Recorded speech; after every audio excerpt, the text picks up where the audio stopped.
Putri sebagai host 2. Halo, perkenalkan nama saya Lovita Liasari Ananta sebagai Bu Sisil. Halo, saya Farisa Sambaila Sekarya Saputra sebagai Bu Rini.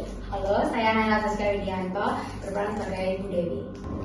Halo pendengar, selamat datang di podcast Suara Pancasila. Saya Madela Tiara bersama rekan saya Sakina Raditya Putri. Hari ini kita akan ngobrolin sebuah peristiwa yang sempat bikin heboh, pembakaran gedung Negara Gerahadi di Surabaya. Ya, peristiwa ini bukan cuma soal kerusuhan, tapi juga soal nilai-nilai moral dan etika yang mulai diuji di masyarakat. Nah, kita akan bahas dari sudut pandang Pancasila sebagai sumber etika bareng narasumber kita yang luar biasa. Di sini ada Dr. Rini, dosen filsafat dan etika publik. Nah, langsung aja nih, Dr. Rini, kita sering dengar nih istilah Pancasila sebagai sumber etika. Sebenarnya maksudnya apa sih? Pancasila sebagai sumber etika itu artinya nilai-nilai dalam Pancasila seperti kemanusiaan, keadilan, dan persatuan menjadi pedoman moral untuk setiap tindakan kita. Jadi bukan cuma dasar negara di atas kertas, tapi juga kompas etika dalam kehidupan sehari-hari. Nah, kalau dikaitkan sama pembakaran Gerahadi, nilai apa sih yang paling jelas dilanggar? Yang paling terlihat adalah pelanggaran terhadap sila kedua, yaitu kemanusiaan yang adil dan beradab. Membakar simbol negara dan melukai kepentingan publik itu bukan tindakan beradab, juga melanggar sila ketiga karena memecah persatuan di masyarakat. Nah, kadang masyarakat ini kan berdalih, ini bentuk kebebasan berekspresi, tapi kalau sampai merusak, apakah itu masih bisa dibenarkan secara etika? Kebebasan itu memang terjamin, tapi harus dibatasi oleh tanggung jawab moral, etika. Pancasila mengajarkan bahwa kebebasan tanpa etika bisa berubah jadi kekerasan. Jadi ekspresi boleh, tapi tetap beradab. Kalau begitu, bagaimana caranya menanamkan nilai etika ini lagi, terutama di kalangan anak muda? Harus lewat teladan. Pendidikan karakter itu penting, tapi juga perilaku nyata dari pemimpin dan public figure. Kalau yang mudah melihat contoh baik, mereka akan meniru. Etika itu menular lewat tindakan. Baik, terima kasih. Selanjutnya kita akan masuk ke sesi berikutnya. Nah, selanjutnya kita bersama Bu Dewi dari Sosiolog Poltekkes Kemenkes Surabaya. Nah, Bu Dewi, kalau dilihat dari sisi sosial nih, kenapa sih aksi yang awalnya damai bisa berubah jadi rusuh seperti di gedung Gerahadi kemarin? Ya, keadaan tersebut biasanya karena emosi massa yang tidak terkendali. Kita banyak adanya provokasi dari pihak-pihak yang memanfaatkan momen tersebut untuk menyalurkan kemarahan. Nah, soal provokasi, peran media sosial ini sangat besar ya.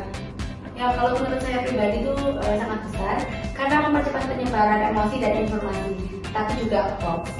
Kalau masyarakat menerima info seperti itu, Bu Dewi, apa langkah etis yang seharusnya dilakukan? Pastinya yang pertama itu kita harus cek dulu kebenarannya dan tidak hanya dari satu sumber, harus berbagai sumber. Yang kedua, jangan langsung bereaksi emosional. Yang ketiga, gunakan logika dan empati. Kalau semua orang menahan diri, kerusuhan bisa dicegah. Kalau bicara soal nilai Pancasila, nilai mana sih yang bisa membantu menjaga keharmonisan sosial di masa seperti ini? Pastinya sila ketiga yang dimana bunyinya itu persatuan Indonesia. Kalau kita menempatkan kepentingan bangsa di atas kepentingan pribadi atau kelompok, kita nggak akan mudah terpecah belah. Baik, terima kasih. Sesi tanya dengan Ibu Dewi sudah selesai. Sesi selanjutnya akan dimulai. Baik, sesi ketiga akan dimulai. Kita bersama Bu Sisil sebagai pemerhati budaya dan sosial cagar budaya. Nah, Bu Sisil, banyak orang mungkin belum tahu ya seberapa penting sih gedung Negara Gerahadi ini bagi sejarah Jawa Timur. Jadi, Gerahadi itu bukan cuma kantor gubernur, tapi juga simbol sejarah dan warisan kolonial yang punya nilai budaya tinggi. Bangunan itu saksi perjalanan pemerintah Jawa Timur sejak masa Hindia Belanda. Jadi, ketika dibakar, kita bukan cuma kehilangan bangunan, tapi juga bagian dari identitas. Kalau dilihat dari sisi budaya, apa makna etis dari tindakan merusak simbol sejarah seperti itu? Itu mencerminkan krisis moral dan rasa memiliki. Orang yang menghargai bangsanya tidak akan merusak warisan sejarah. Ini berkaitan dengan sila pertama dan ketiga, yaitu tidak berketuhanan dan tidak berpersatuan. Apa langkah yang bisa dilakukan nih supaya generasi muda lebih peduli terhadap warisan budaya dan juga sejarah bangsa? Jadi kita harus ubah pendekatan, ceritakan sejarah dengan cara yang menarik lewat film, podcast, atau media sosial. Kalau mereka paham maknanya, mereka akan ikut menjaganya. Baik, terima kasih Ibu Sisil dan terima kasih untuk para pemirsa. Kita buka sesi diskusi bersama. Nah, kita buka sesi diskusi bersama Dr. Ibni, Ibu Sisil dan juga Ibu Dewi. Nah, kalau kita lihat, semua pihak punya tanggung jawab ya. Masyarakat, pemerintah, dan media. Menurut Ibu nih, siapa yang paling berperan penting dalam menegakkan kembali etika publik ini? Semua punya peran, tapi yang paling penting adalah pemimpin dan tokoh publik. Mereka harus jadi contoh dalam bersikap etis dan menghormati hukum. Nah, kalau saya pribadi, saya setuju. Tapi juga perlu adanya kesadaran dari masyarakat ketika publik itu tumbuh dari bawah.